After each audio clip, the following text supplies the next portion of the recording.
दोस्तों बहुत बहुत स्वागत है आपका अपने चैनल पर। और मैं अभिषेक शर्मा ये बहुत स्पेशल वीडियो आपके लिए लेकर आया हूं। और ये वीडियो स्पेशल इसलिए है क्योंकि आप सब लोगों को पता होगा कि पिछले वीडियोस में मैंने जिक्र किया था कि मैं आपके लिए एक खास रणनीति, एक विशेष प्रश्नों का प्रारूप लेकर आऊँगा ताकि आपको पता चल सके कि कौन से ऐसे प्रश्न हैं जो आपको एग्ज़ाम में उलझा के रखेंगे। अगर ऐसे प्रश्न आप करने बैठ जाएंगे तो या तो आपका पूरा का पूरा टाइम ख़राब हो जाएगा। अगर आप प्रश्न करने जाएंगे, कुछ ऐसे प्रश्न होते हैं पीईबी एग्ज़ाम में जो उलझाने के लिए डाले जाते हैं, तो आपको ऐसे प्रश्नों की पहचान करके उन प्रश्नों को स्विच करना है। मतलब शुरुआत में उन प्रश्नों को करके नहीं बैठना है, नहीं तो मूड भी ख़राब हो जाएगा आपका और पेपर भी ख़राब हो जाएगा। उनकी जगह दूसरे प्रश्नों को करना है। आखिर में अगर टाइम बचता है तो आप वो प्रश्न कर सकते हैं। अब उनकी पहचान कैसे करना है, इसलिए इस वीडियो को बनाया गया है आपकी डिमांड पर। क्योंकि मैं 2-3 दिन पहले बोला था तो लगातार व्हाट्सअप मैसेजेस आ रहे थे कि सर आपका वीडियो कब आएगा, वीडियो कब आएगा। तो ये वीडियो आपके लिए बहुत ख़ास है, खास करके उन स्टूडेंट के लिए जो ये एग्ज़ाम पहली बार देने वाले हैं। ठीक है, जो लोग पहले दे चुके हैं उन्हें तो पता होगा, लेकिन नहीं पता है तो मैं इस वीडियो में आपको एक खास रणनीति कैसे बनानी है एग्ज़ाम निकालने की। देखिए होता क्या है, आपने पुराने ज़माने में देखा होगा कि युद्ध होते थे, बहुत सूरवीर रहते थे, दोनों पक्षों में सूरवीर हुआ करते थे और तरह तरह के हथियार हुआ करते थे दोनों के पास। लेकिन उन्हें जो विजय दिलाता था वो है एक खास रणनीति। आपको एक स्ट्रेटजी के तहत मैदान में उतरना पड़ता है। उसके बाद अपने हथियारों का कैसे इस्तेमाल करना है ये आपको आना चाहिए। तो हथियार का मतलब ये है कि आपको अपनी प्रिपरेशन पूरी रखनी है, हर सब्जेक्ट के टॉपिक आपको तैयार रखना है। अभी तैयारी नहीं है तो रिवीजन करें और इसके साथ साथ प्रैक्टिस टेस्ट लगाएं ताकि आपका ऑनलाइन टाइम मैनेजमेंट हो सके। अगर अभी आप लोगों ने एप्लीकेशन डाउनलोड नहीं किया है तो एप्लीकेशन डिस्क्रिप्शन में डिटेल दिया है, कमेंट बॉक्स में लिंक दी है, या फिर जो चैनल का नाम है एग्जाम एनालिसिस एक्सपर्ट, यही एप्लीकेशन का नाम है। तो प्ले स्टोर से भी डाउनलोड कर सकते हैं। और अभी बहुत सारे कैंडिडेट लगातार टेस्ट दे रहे हैं एमपी पुलिस के, तो आपको भी टेस्ट देना है। उससे आपकी मेरिट पता चलेगी, आपको अजीब अजीब तरह तरह के क्वेश्चन भी दिखेंगे और आपको अपना स्कोर भी दिखेगा कि आप अभी कितने पानी में हैं। क्योंकि मेरे जो टेस्ट हैं वो लेयर 1, लेयर 2, लेयर 3 से बनाए जाते हैं, इजी, मॉडरेट और डिफ़िकल्ट। उन प्रश्नों का अभी मैं इस वीडियो में एग्जाम्पल दे दूंगा शुरू से लेकर आखिर तक। अगर आप प्रिपरेशन कर रहे हैं, 24 घंटे तैयारी कर रहे हैं, 24 घंटे पढ़ाई में आपका दिमाग है, तो ये वीडियो आपके लिए बहुत स्पेशल है। अगर इस वीडियो को आप देखेंगे नहीं, स्विच कर दिया, तो ये समझ लीजिए कि आपकी तैयारी करना बेकार है। अगर आपको रणनीति ही पता नहीं है, प्रश्नों की पहचान करना ही पता नहीं है, तो ऐसे ही मैदान में कूद जाना कोई समझदारी का काम नहीं है। तो चलिए शुरू करते हैं इस वीडियो को। और सबसे पहले आपको एक चीज़ और बता दूँ, अगर आप ये सोच रहे हो कि आपका जो मुकाबला है वो 13 लाख एस्पिरेंट से है जिनने फॉर्म भरा है, 13 लाख आवेदकों से आपका मुकाबला है, तो देखिए ये एक भीड़ मात्र होती है, ये केवल एक क्वांटिटी है। ठीक है, इनमें क्वालिटी कैंडिडेट बहुत कम होंगे। भीड़ पर आपको फोकस नहीं करना है कि इतने लाख भरे हैं, इतने लाख भरे हैं। ठीक है, लाखों का क्या है, फॉर्म भरने का है। बहुत सारे लोगों को मैं ऐसे भी देखता हूँ कि सुनने मिल जाता है अक्सर कि चलो यार मैं भी डाल देता हूँ फॉर्म, तुमने डाल दिया तो मैं भी डाल देता हूँ। कुछ ऐसे स्टूडेंट हैं जिनके घर वाले फोर्स करते हैं कि इतनी वैकेंसी आई है, तुम बैठे बैठे करते क्या हो, फॉर्म ही डाल दो, तैयारी करोगे कम से कम। ठीक है, ऐसे इसलिए आप इस नंबर पर ना जाएं कि 13 लाख हैं। मैं आपको बता दूं कि आपका मुकाबला किससे है। 2016 में 14,000 प्लस पद आए थे। ठीक है, लेकिन उसमें हुआ क्या था कि पेपर का लेवल इतना डिफ़िकल्ट आया था कि उसके पहले पुलिस परीक्षा का पेपर ऐसा कभी आया नहीं था। ठीक है, लोग सोच के गए थे कि हम 100 नंबर की तैयारी कर रहे हैं तो 70, 72, 75 कट ऑफ जाती है तो बस वैसे ही करना है। तो इस चक्कर में हुआ क्या कि जब पेपर देने गए तो वहाँ पर लोग यही चैलेंज लेकर गए अपने आप से कि हमें ज़्यादा से ज़्यादा नंबर लाने हैं। 100 में 90, 95, कंपटीशन बहुत है, 75 नंबर तक मेरिट जाएगी। तो ऐसे में हुआ क्या कि वो उन प्रश्नों में उलझ गए करने में जो उन्हें छोड़ देने चाहिए थे। ठीक है, कुछ ऐसे प्रश्न, अब उसके उलझने के चक्कर में उनका समय भी बर्बाद हुआ, वो क्वेश्चन उनसे नहीं बना, आखिर में टाइम भी कम पड़ गया और पता चला मेरिट कितनी गई थी। मेरिट इतनी गई थी कि आप सोच लीजिए कि लगभग 4,500 या 5,000 पद खाली छूट गए थे। 9,500 या 10,000 पद ही भर पाए थे, बाकी के बाकी छूट गए थे। और फिजिकल भी बरसात के मौसम में रख दिया था, तो कीचड़ विचड़ में, तो रनिंग की प्रैक्टिस भी नहीं कर पाए थे और रिजल्ट भी जल्दी दे दिया था। तो रनिंग के लिए ऐसे कैंडिडेट जो सोचते हैं कि रिजल्ट आ जाएगा उसके बाद हम फिजिकल की तैयारी करेंगे, तो उन्हें टाइम नहीं मिल पाया था। तो रिटन निकल गया था लेकिन फिजिकल नहीं निकल पाया था, तो सीटें खाली रह गई थी। अब 2017 में क्या हुआ था कि 2016 का पैटर्न स्टूडेंट्स को पता चल गया था, उसकी प्रैक्टिस करके गए थे और 2017 का जो पेपर है वो 2016 की अपेक्षा थोड़ी सरल भी आ गया था। और इसके साथ साथ रनिंग के लिए भी पर्याप्त टाइम मिल गया था और 2016 से रनिंग शुरू भी कर दी थी, तो 2017 में फिजिकल की कोई दिक्कत ही नहीं थी। और वैकेंसी तो उतनी ही आई थी, 14,000 प्लस कुछ पद आए थे, 14,983 आई थिंक। तो हुआ क्या था, 2017 में 25,000 कैंडिडेट ने क्वालिफाई कर लिया, रिटन एग्ज़ाम भी और फिजिकल भी। अब आखिर में जब मेरिट आई तो जितने पद थे उतने तो भर गए, लेकिन फिर भी लगभग 10,000 स्टूडेंट्स जो दोनों राउंड क्लियर कर चुके थे, रिटन भी और फिजिकल भी, उनको बाहर कर दिया गया। अब वो जो बाहर हुए थे कैंडिडेट, वो कहाँ गए होंगे? गायब तो हो नहीं गए हैं, दूसरी दुनिया में तो चले नहीं गए हैं। उन्हीं का यहाँ पर मैंने लिखा हुआ है कि आपका मुकाबला जो है 13 लाख नए आवेदकों से आपको डर नहीं है, ठीक है, नए एस्पिरेंट से आपको इतना खास डर नहीं है जो पहली बार एग्ज़ाम देने वाले हैं, ठीक है। लेकिन आपका जो खास मुकाबला है, आपका जो टक्कर है वो 10,000 पुराने शेरों से है, जो दोनों राउंड पहले निकाल भी चुके हैं, बहुत अनुभवी भी हो चुके हैं और लगातार तैयारी भी कर रहे हैं। अब इनमें से हो सकता है बहुत सारे एस्पिरेंट्स ने दूसरे डिपार्टमेंट में जॉब ले ली हो, जेल पहरी में भी ले ली हो, या हो सकता है उनमें से कुछ टीचर भी बन गए हों। लेकिन उसके बाद 2017 के बाद ज़्यादा कोई खास एग्ज़ाम हुए नहीं हैं, पुलिस का तो एग्ज़ाम हुआ भी नहीं है। तो जो पुलिस डिपार्टमेंट में जाना चाहते हैं उन कैंडिडेट से आपका मुकाबला है। चलिए अब आपको एक चीज़ और बता दूं कि पुलिस का जो पेपर होता है उसमें लगभग 70 से 75 नंबर आपकी मैथ्स और रीजनिंग के होते हैं। और मैथ्स रीजनिंग ऐसी होती है कि जिससे बनती है उससे पूरी बनती है, और जिससे नहीं बनती है या जिन्हें डर होता है वो नर्वस होते हैं क्वेश्चन करने में। तो आपको सिलेक्शन दिलाने में मैथ्स और रीजनिंग का अहम किरदार होता है। लगभग 10 और 15 नंबर की आपकी साइंस आती है, विज्ञान आती है, और लगभग 15 नंबर का आपका एमपी के और नॉर्मल जी के जीएस आता है। तो 30 नंबर तो आपके ये हो जाते हैं। उसके बाद जो 70 नंबर में पोर्शन आता है उसमें से 50 नंबर लगभग रीजनिंग के होते हैं। अब रीजनिंग मैं आपको मोटे मोटे तौर पर बता दूं कि 70 में से आप 60 नंबर तो मानकर चलें कि आपको स्कोर करना ही पड़ेगा अगर एमपी पुलिस की फाइनल लिस्ट में अपना नाम देखना चाहते हैं। 70 में 60 आपको यहाँ से करने पड़ेंगे और 30 में से कम 20 वहाँ पर करने पड़ेंगे साइंस और जी के जीएस से। तो 80 नंबर आपके हो गए हैं। तो ये तो ठीक है कि आपको देखने में अच्छे लगते हैं, लेकिन इसके बाद एक नॉर्मलाइजेशन फैक्टर काम करता है। अब वो तो पीबी वाले जानते हैं या भगवान जानता है कि किस शिफ्ट के नंबर कम होते हैं और किस शिफ्ट के नंबर वो बढ़ा देते हैं, ये आप अनुमान भी नहीं लगा सकते। लेकिन सामान्यतः ये देखा गया है कि जिनका पेपर शुरुआत की शिफ्ट में होता है, हालांकि लेवल वो अपने हिसाब से ही बनाते हैं, शुरुआत में थोड़ी इजी रखते हैं, पर धीरे धीरे पेपर का लेवल डिफ़िकल्ट होता जाता है।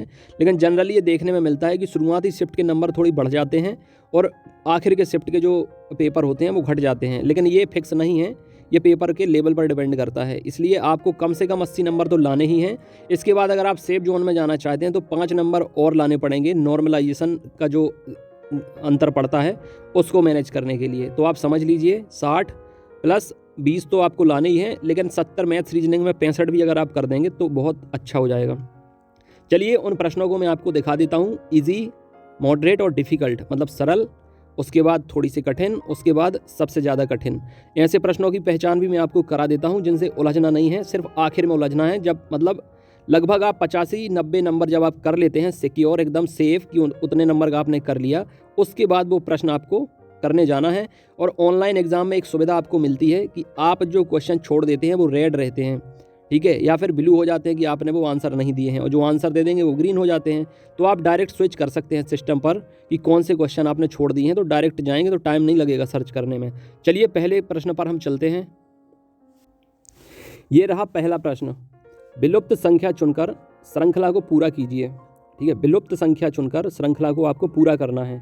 मतलब ये जो सीरीज़ दी गई है इसके आगे वाला टर्म मिसिंग है, उसको आपको ढूंढना है कि इस जगह पर क्या आएगा। अब सीरीज के कई तरह के पैटर्न होते हैं, ये तो आगे वाला टर्म में से इसको आपको फाइंड करना है। कई बीच में टर्म पूछते हैं और कई रॉन्ग टर्म होते हैं कि आपको बीच में कोई गलत अंक दे दिया जाता है या संख्या दे दी जाती है, पूछा जाता है कि इनमें से गलत कौन सा है। ठीक है, तो इस तरीके के पैटर्न आपको सीख कर जाना है। अब ये बहुत सरल स्तर है, इस तरीके के प्रश्न हैं जो वो लगभग सभी से बन जाते हैं जिनने थोड़ी बहुत भी पढ़ाई की होगी। देखिए पैटर्न क्या है, 2 है, फिर 4 है, फिर 8 है, फिर 14 है, फिर 22 है।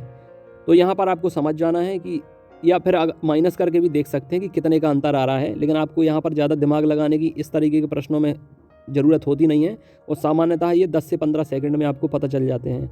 2 में 2 जोड़ोगे तो 4, 4 में 4 जोड़ोगे तो 8, 8 में 6 जोड़ोगे तो 14, 14 में 8 जोड़ोगे तो 22।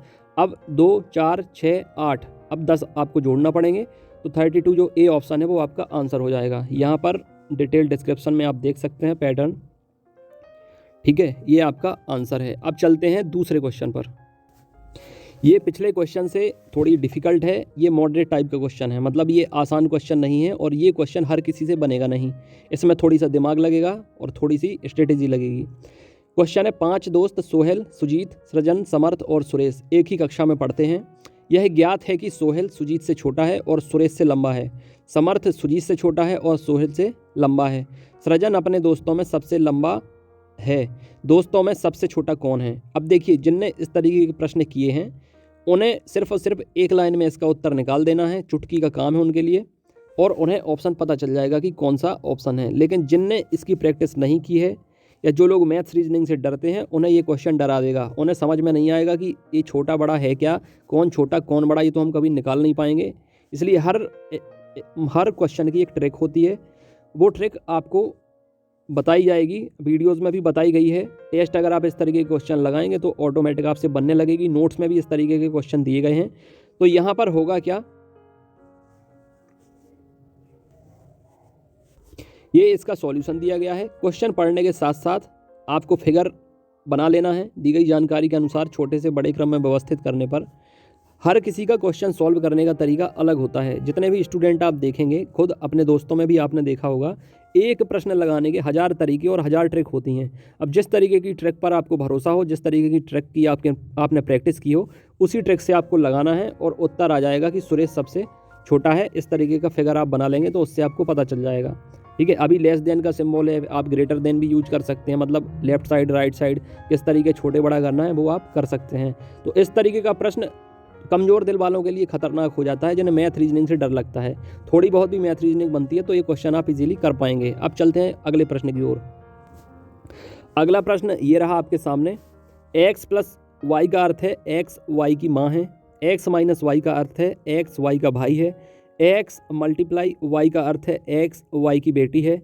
x डिवाइडेड बाई y का अर्थ है x y का अंकल है। यदि a plus B divide by c plus D है तो निम्न में से कौन सा सही है?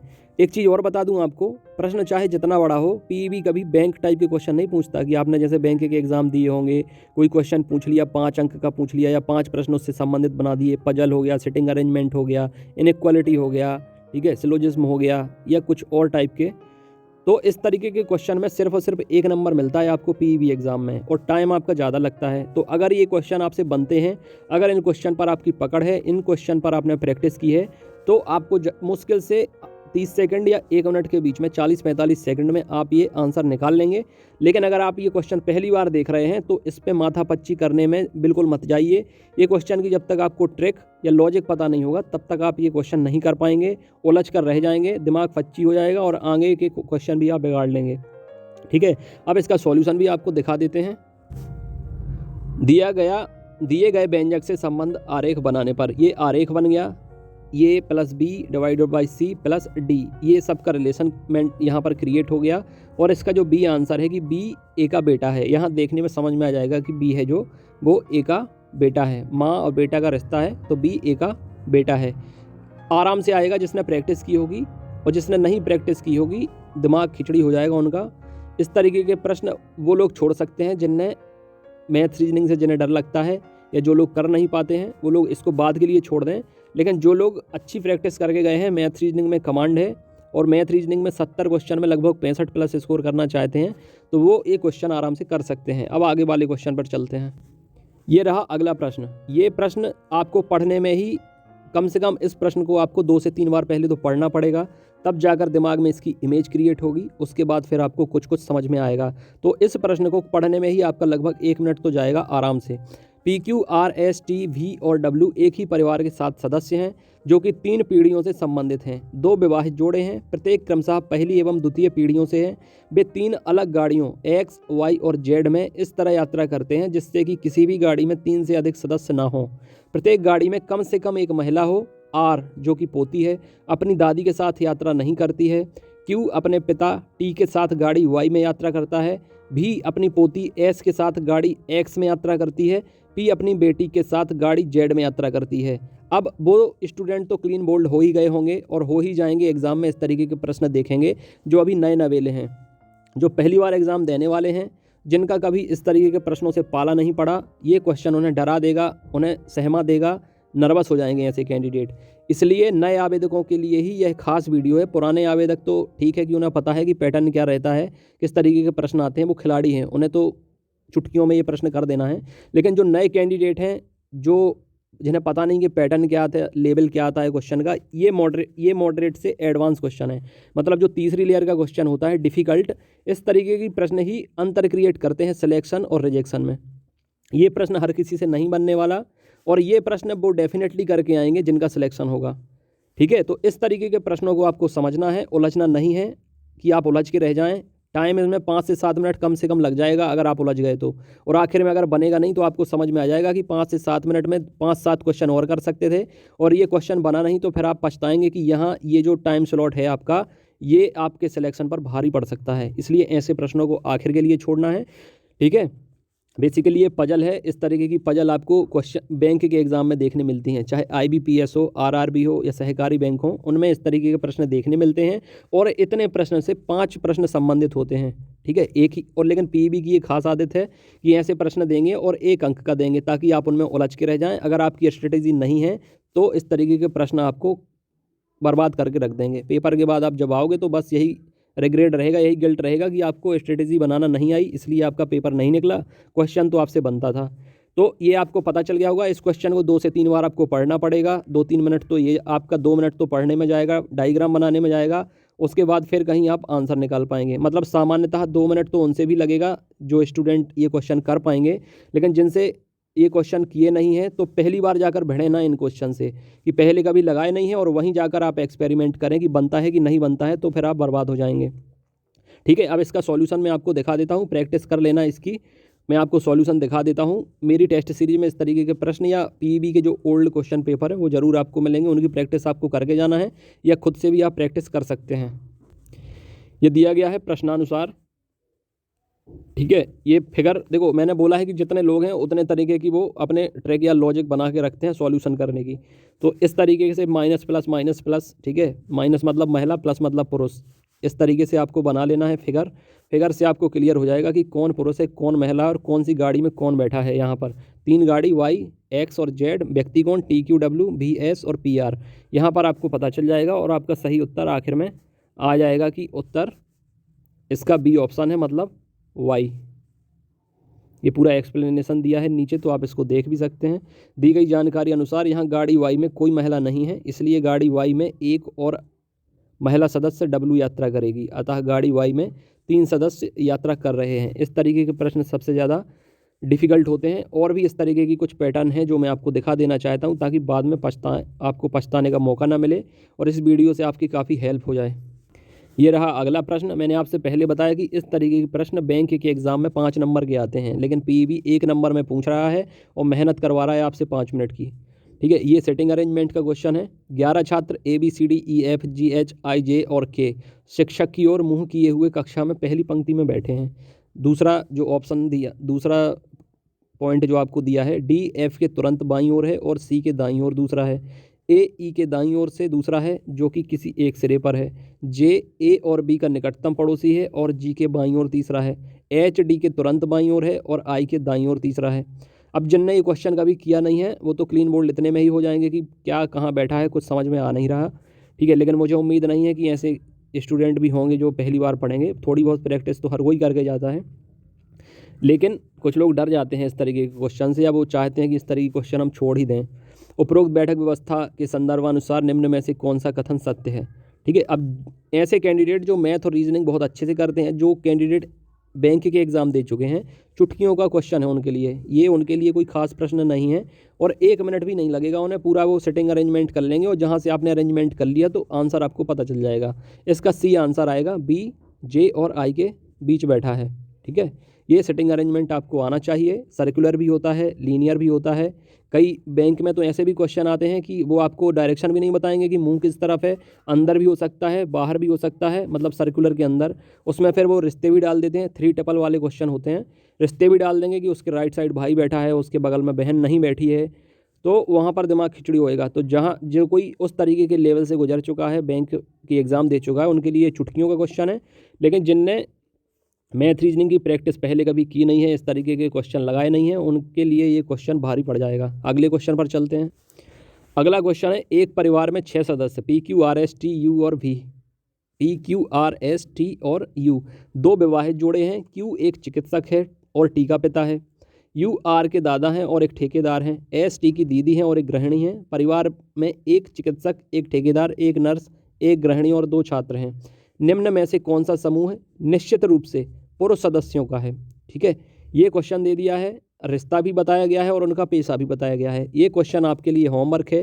जितने लोग इस वीडियो को देख रहे हैं, मुझे पता चले कि कितनी आपकी प्रिपरेशन है, रीजनिंग में आप कितने परफेक्ट हैं। इसका आंसर मैं पिन कर दूंगा, ठीक है, कमेंट बॉक्स में डाल दूंगा, पिन कर दूंगा, तो सबसे ऊपर आपको इसका सॉल्यूशन और आंसर मिल जाएगा। लेकिन आपको अपना आंसर जरूर कमेंट करके बताना है, ताकि मुझे पता चले कि आपने क्वेश्चन लगाए हैं, प्रैक्टिस की है, आप पूरे तरीके से तैयार हैं एग्जाम के लिए। 4 ऑप्शन आपको दिख रहे हैं, ए है Q और U, B है QUT, C है QUP, D है U और T। निम्न में कौन समूह निश्चित रूप से पुरुष सदस्यों का है? ठीक है, मतलब आपको ये बताना मेल कैंडिडेट कौन कौन से हैं। ये आपके लिए वर्क है। आपकी अगर ये क्वेश्चन आपसे बनता है, बन गया है, तो बहुत अच्छी बात है, आपकी तैयारी 100% है, मतलब बहुत अच्छी आपकी तैयारी है मैथ्स रीजनिंग की। अब चलते हैं अगले क्वेश्चन पर। ये आखिरी प्रश्न है।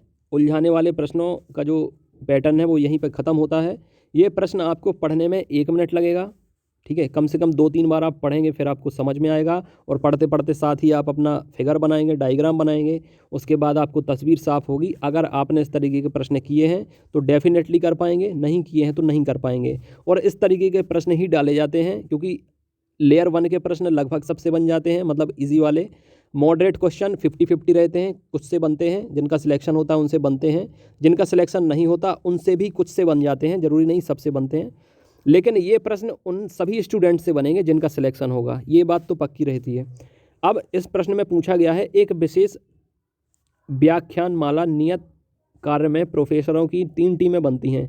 प्रत्येक टीम में इनमें से 2 प्रोफेसर होंगे, GHI KL M। प्रत्येक प्रोफेसर ठीक एक टीम में होगा। प्रत्येक टीम महाविद्यालय के 3 सेमिनार हॉल, हॉल 1, हॉल 2 और हॉल 3 में से यथार्थ एक को नियत होगी। प्रोफेसर ILM के पास अर्थशास्त्र में विशिष्टीकरण है, जबकि GH और K के पास नहीं है। GH और I विश्वविद्यालय के साथ कम से कम 3 वर्षों से जुड़े हुए हैं, जबकि KLM नहीं जुड़े हुए हैं। कार्यों को सौंपते समय निम्न परिस्थितियां प्रेक्षित हैं। प्रत्येक टीम में अर्थशास्त्र का कम से कम एक विशेषज्ञ शामिल होना चाहिए। प्रत्येक टीम में कम से कम एक प्रोफेसर शामिल होना चाहिए जो विश्वविद्यालय के साथ कम से कम 3 वर्षों से जुड़ा हुआ हो। प्रोफेसर जी अपना व्याख्यान सेमिनार हॉल 1 या सेमिनार हॉल 2 में लें। यदि एल को व्याख्यान सेमिनार हॉल 3 में लेना है तो निम्न में से कौन सा कथन सत्य होगा? ABCD 4 ऑप्शन दिए गए हैं। जिनकी प्रिपरेशन इजी या मॉडरेट लेवल की है उन्हें ये क्वेश्चन पल्ले नहीं पड़ेगा, झपेगा नहीं। और जिनकी प्रिपरेशन हर तरीके से है, किसी भी तरीके का क्वेश्चन आ जाए वो हर तरीके से तैयार हैं, उनसे ही ये क्वेश्चन बन पाएगा। इसका आंसर है ये। इसका सॉल्यूशन भी आपको दिखा देते हैं। ये जो पजल है यहाँ पर दी गई जानकारी के अनुसार ये बना दिया है बॉक्स। इस तरीके का बॉक्स आपको भी बनाना पड़ेगा, या हर सबका तरीका अलग होता है, लेकिन फिर भी बॉक्स तो आपको बनाना ही पड़ेगा। और ये इसका सॉल्यूशन है, चुटकियों में आ जाएगा।